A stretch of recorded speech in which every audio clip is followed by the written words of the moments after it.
ছাত্ৰ ছাত্ৰীসকল নমস্কাৰ। মোৰ নাম বিজিত দাস। তোমালোকে চাই আছা লাৰ্ণ সায়েন্স উইথ বিজিত। আমি ইতিমধ্যে ক্লাছ 10 ৰাসায়নিক বিক্ৰিয়া আৰু সমীকৰণ চেপ্টাৰটোৰ ওপৰত আলোচনা কৰি আছো। ইয়াৰ আগৰ এপিসোডটোত ৰাসায়নিক সমীকৰণ সন্তুলন কৰাৰ বিষয়ে আমি আলোচনা কৰিছিলো। আমি অনুশীলনীৰ প্ৰশ্নবিলাক আলোচনা কৰি আছিলো। অনুশীলনীৰ 5 নম্বৰলৈকে আমি আলোচনা কৰিলো। আজি 6 নম্বৰৰ পৰা আলোচনা কৰো। 6 নম্বৰ সন্তুলন কৰা কি আছে 6a HNO3 plus CaOH2 HNO3 nitric acid HNO3 plus calcium hydroxide CaOH2 মিলি কি হৈছে calcium nitrate CaNO3 whole 2 plus H2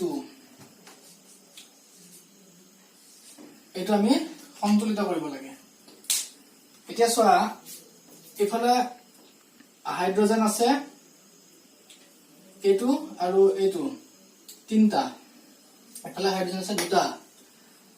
মই কালিয়ে কৈছো মানে ইয়াৰ আগৰ এপিসোডটোত কৈছো যে যেতিয়া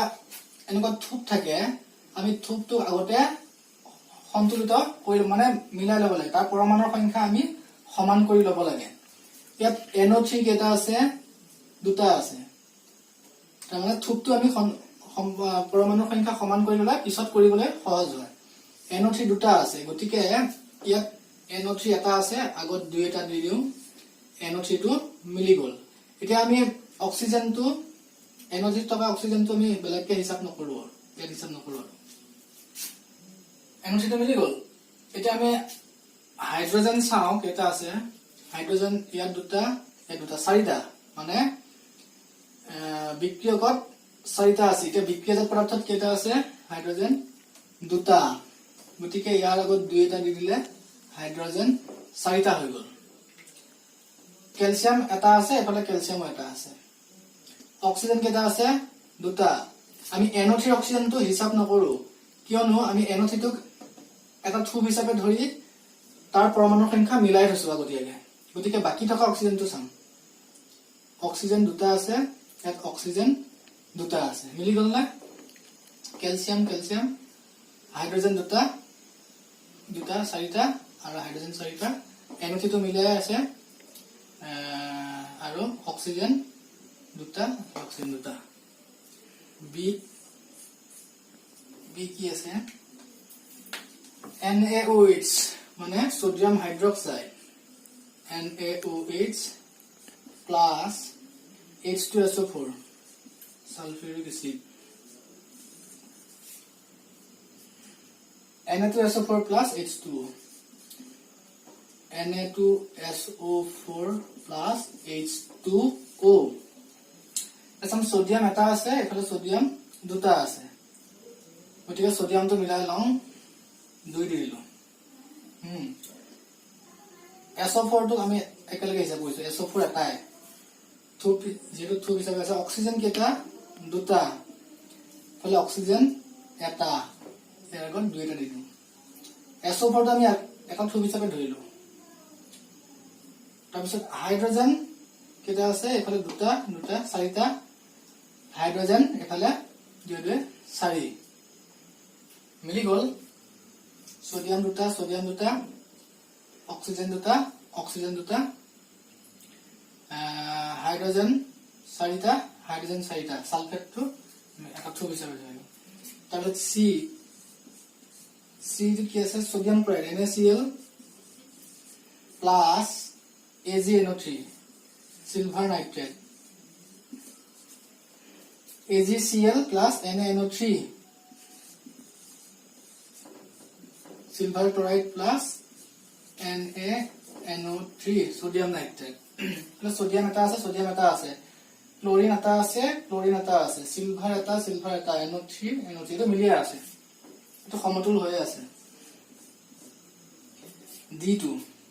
BaCl2 plus H2SO4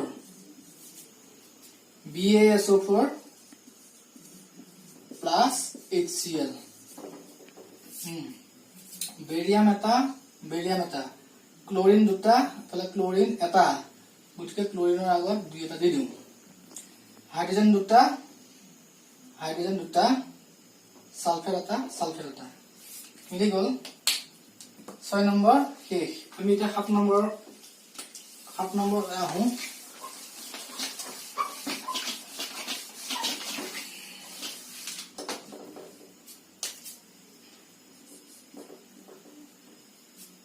তলৰ বিক্ৰিয়াবোৰৰ বাবে সন্তুলিত ৰাসায়নিক সমীকৰণ লিখা 7A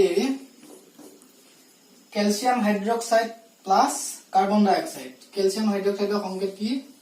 CaOH whole 2 plus carbon dioxide CO2 মিলি কি হ'ব ক্যালসিয়াম কার্বনেট প্লাস পানী ক্যালসিয়াম কাৰ্বনেটৰ সংকেত কি CaCO3 plus পানী H2O তে ক্যালসিয়াম আছে ইয়াত এটা এফালে এটা অক্সিজেন এফালে দুটা চাৰিটা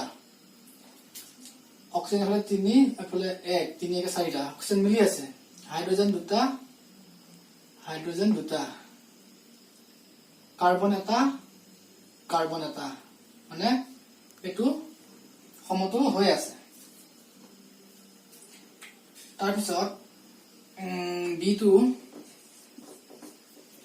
7B zinc plus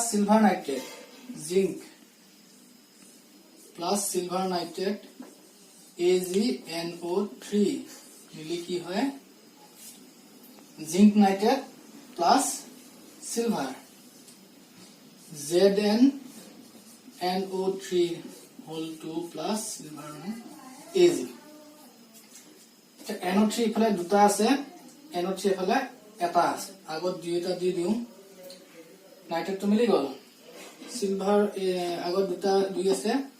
ইফালে আগত দুইটা দি দিও জিংক এটা সমতুল হৈ গল সি এবাৰ সি আহিলে সি আছে aluminium plus copper chloride CuCl2 মিলি aluminium chloride plus copper aluminium chloride AlCl3 plus copper এটা আমি এটা সমতুল কৰিব লাগে ইয়াত অ্যালুমিনিয়াম এটা আছে কপাৰ এটা আছে ক্লোৰিন দুটা আছে এফালে ক্লোৰিন তিনটা আছে ক্লোৰিনটো মিলাবৰ হলে ইয়াৰ আগত আমি 2 এটা পূৰণ কৰো 2টো পূৰণ কৰিলে ক্লোৰিন কিমান হল 3 দুগুণ 6 এতিয়া ইয়াত ক্লোৰিনটো 6 কৰিবলৈ হলে এফালে 2 আছে ক্লোৰিন লগত 3 এটা মাল্টিপ্লাই কৰিব লাগিব 3 এটা পূৰণ কৰি দিলো 3 পূৰণ কৰালে কপাৰটো সলনি হৈ গল কপাৰ আগত 3 হৈ গল আমি কপাৰ আগত এফালে 3 এটা দি দিব লাগিব আৰু এফালে অ্যালুমিনিয়ামটো আগত অ্যালুমিনিয়াম আগত 2 এটা দিছিলো গতিকে এফালেও 2 এটা দি দিব লাগিব এতিয়া সমতুল হৈ গল ডি টো আছে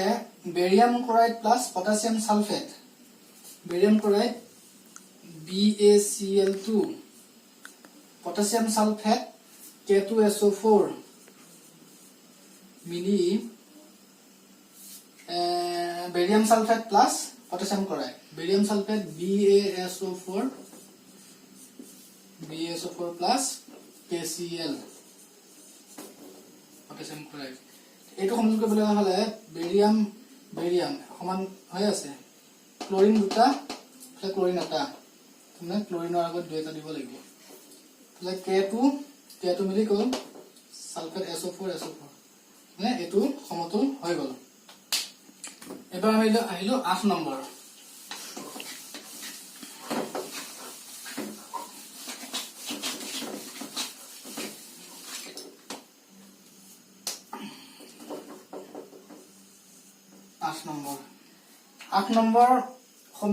সন্তুলিত সমীকৰণ লেখাৰ উপৰিও কোন প্ৰকাৰৰ বিক্ৰিয়া আমি চিনাক্ত কৰিব লাগিব চিনাক্ত কৰিব দিছে 8A potassium bromide plus barium iodide potassium bromide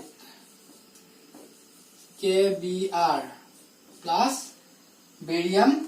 iodide BaI2 মিলি কি হ'ব potassium iodide plus barium bromide potassium iodide plus BaBr2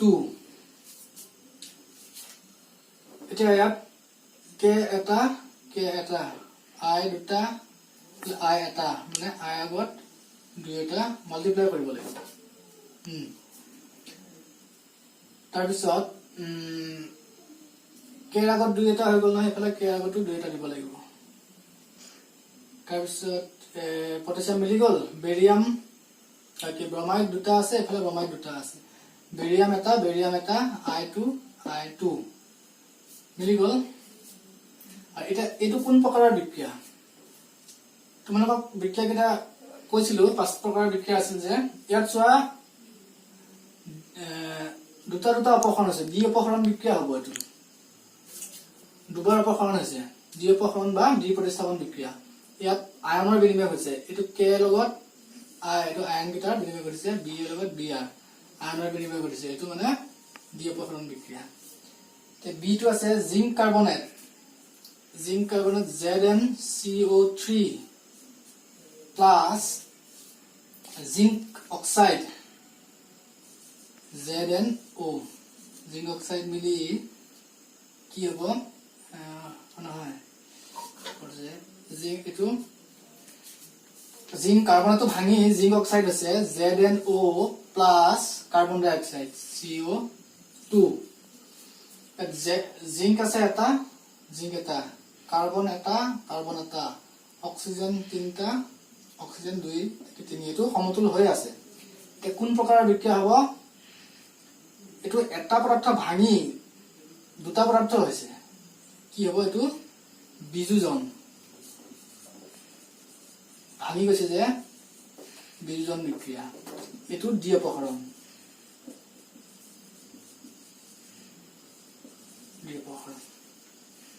C2 আহিলে hydrogen plus chlorine hydrogen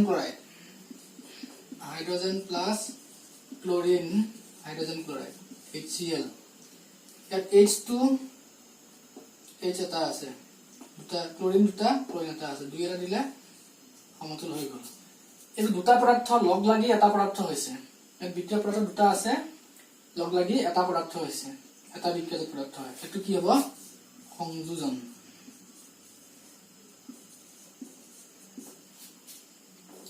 D magnesium plus hydrochloric acid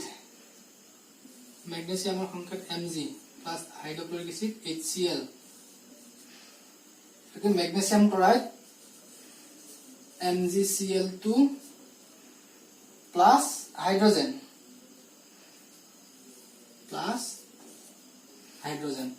এটা ইয়াত চাও magnesium এটা হাইড্ৰোজেন দুটা ইয়াৰ আগত আমি দুইটা দি দিও দুই দিলে হাইড্ৰোজেন দুটা মিলি গল ক্লোৰিন দুটা আছিল ক্লোৰিন দুটা এটো কি প্ৰকাৰৰ বিক্ৰিয়া হ'ব এটো চোৱা মেগনেছিয়ামে হাইড্ৰক্লোৰিক এসিডৰ পৰা হাইড্ৰোজেনটো অপসাৰিত কৰিছে মেগনেছিয়াম এটা ধাতু HCl দ্ৰৱৰ পৰা হাইড্ৰোজেনটো অপসাৰণ কৰিছে তাৰমানে এটো অপহৰণ বিক্ৰিয়া এটো হৈছে অপহৰণ বিক্ৰিয়া ঠিক আছে সমতল কৰা এখিনিয়ে আৰু তোমালোকক যদি মই সমতল কৰিবলৈ আৰু কেইটামান প্ৰশ্ন দি দিম পিছত তোমালোকে কৰিবা নিশ্চয় বুজি পাইছা সমতল কৰাখিনি যে মই নেক্সট এপিসোডটোত তোমালোকক বাকি চেপ্টাৰটোৰ প্ৰশ্নাৱলীৰ পৰা আমি আৰম্ভ কৰি এতিয়া মেইন কথাখিনি হৈ গৈছে তোমালোকৰ ৰাসায়নিক বিক্ৰিয়াৰ প্ৰকাৰ আৰু সন্তুলন কৰা এখিনি হৈ গৈছে তোমালোকক মই প্ৰশ্ন আলোচনা কৰিম আৰু মাজে মাজে যিবিলাক কাৰ্যকলাপ আছে সেইবিলাক আলোচনা কৰিম ঠিক আছে তোমালোকে ভিডিঅটো লাইক কৰিবা শ্বেয়াৰ কৰিবা সাবস্ক্ৰাইব কৰিবা আৰু বেল আইকনটো বজাব নাপাহৰিবা ঠিক আছে ধন্যবাদ